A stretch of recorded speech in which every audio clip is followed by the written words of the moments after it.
Selamat datang ke channel Cikgu Rizal. Hai, Assalamualaikum warahmatullahi wabarakatuh dan selamat sejahtera. Okey, video kali ini kita akan fokus kepada subjek pengajian perniagaan semester yang ketiga. Bab yang pertama iaitu keusahawanan, bahagian yang pertama. Okey, bahagian yang pertama ni kita akan melihat topik 1.1 iaitu skop dan peranan usahawan. Kita akan belajar berkaitan definisi keusahawanan, perbezaan usahawan, peniaga dan pengurus, dan yang terakhir sekali kita akan tengok peranan usahawan daripada aspek mikro iaitu kepada organisasi dan makro iaitu peranan usahawan kepada masyarakat dan negara. Yang pertama sekali kita tengok apa yang dimaksudkan dengan keusahawanan. Keusahawanan ini merujuk kepada ciri-ciri yang dimiliki oleh seseorang usahawan dalam menjana idea-idea baru untuk perniagaan. Antara ciri-ciri usahawan ialah berkebolehan, berkemampuan dan cenderung untuk mencari, mengesan dan merebut peluang-peluang perniagaan, mengusahakan perniagaan tersebut dan melakukan pembaharuan serta pengubahsuaian yang produktif. Seterusnya kita tengok pula apakah perbezaan di antara usahawan, peniaga dan pengurus.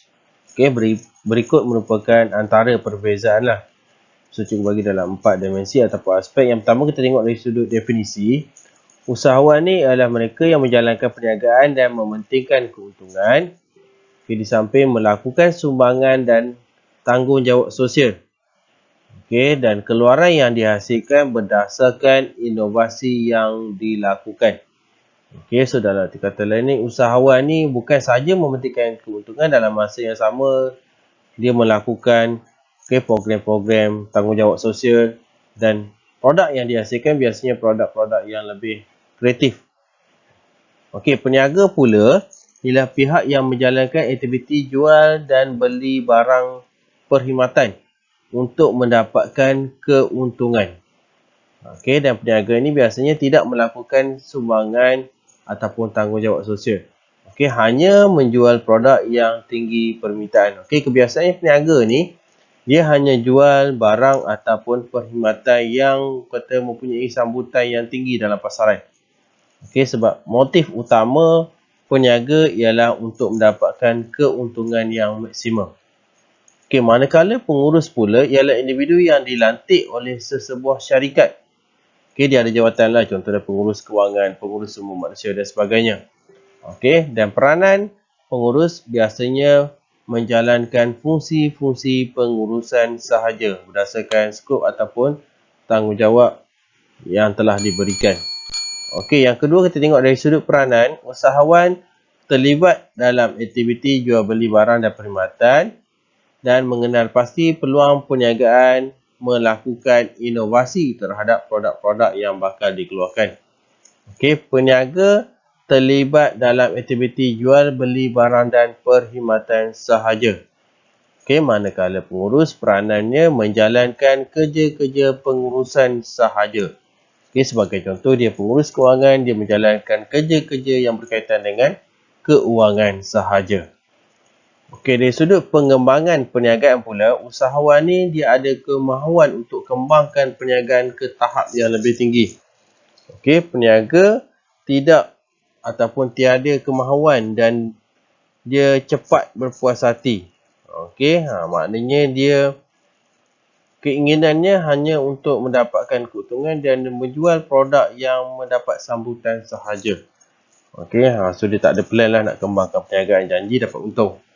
Pengurus pula memang tidak berhasrat untuk kembangkan perniagaan lah, sebab dia hanya lakukan tugas yang diamanahkan sahaja.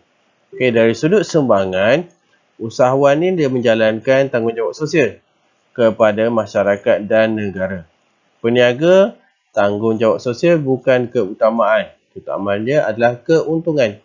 Manakala pengurus tidak menjalankan tanggungjawab sosial, hanya buat tugas yang diberikan sahaja.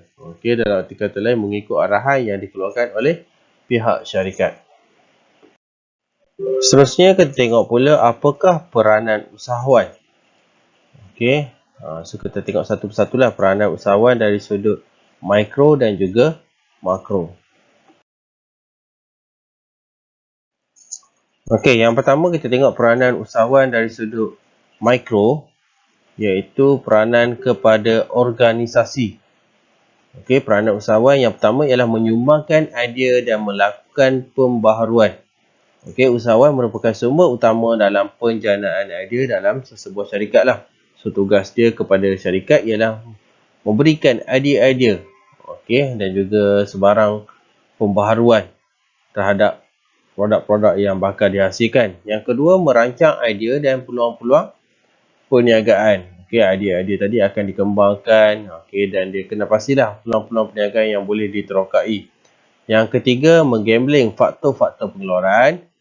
Okey, so usahawan kena bijak menguruskan kesemua faktor pengeluaran yang ada, okey, sebaik mungkin. Okey, yang keempat, mengurus, mengeluar dan mengedar. Okey, usahawan akan menggambling sumber-sumber pengeluaran untuk menghasilkan keluaran berkualiti. Seterusnya, keluaran tadi akan diedarkan kepada pengguna dalam pasaran-pasaran yang telah dikenal pasti. Dan yang kelima, sumbangan yang terakhir ialah menangani ketidakpastian. Okay, usahawan akan menguruskan setiap risiko perniagaan yang mungkin wujud bagi memastikan hasil yang diperoleh setimpal dengan risiko tersebut. Okay, itu peranan kepada organisasi.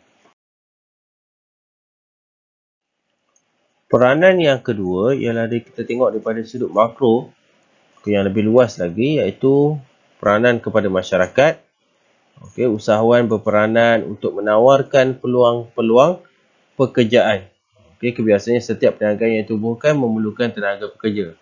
Okey, so kita akan ambillah pekerja-pekerja yang mungkin terdiri daripada pekerja-pekerja ataupun masyarakat sekeliling kawasan perniagaan tersebut. Okey, yang kedua, meningkatkan taraf hidup masyarakat. Okey, melalui penawaran peluang pekerja tu, okey, masyarakat dia akan dapat pendapatan. So, bila diorang ada pendapatan, so taraf hidup masyarakat itu akan meningkat. Yang ketiga, menjadi sumber inspirasi atau model peranan kepada masyarakat.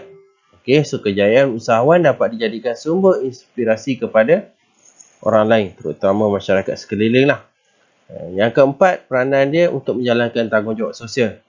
Okey, sebagai contoh, memberikan beasiswa, okey, membangunkan prasarana di kawasan masyarakat tersebut, melakukan aktiviti gotong royong dan sebagainya. Dan peranan yang terakhir ialah mempelbagaikan barang dan perkhidmatan dalam pasaran. So, dia kena buat kajian lah. Okay, apa barang yang diperlukan oleh masyarakat dan dia akan cuba menghasilkan barang-barang mengikut keperluan masyarakat. Yang terakhir sekali ialah peranan usahawan kepada ekonomi negara. Yang pertama, meningkatkan pendapatan negara. Okay, so macam mana nak meningkatkan pendapatan negara? Melalui pembayaran cukai-cukai keuntungan. Okey, yang kedua, menggunakan sumber-sumber tempatan. Okey, so kita nak bantu ekonomi negara, so kita dapatkanlah sumber-sumber daripada dalam negara. Okey, dan kurangkan kebergantungan kepada sumber import.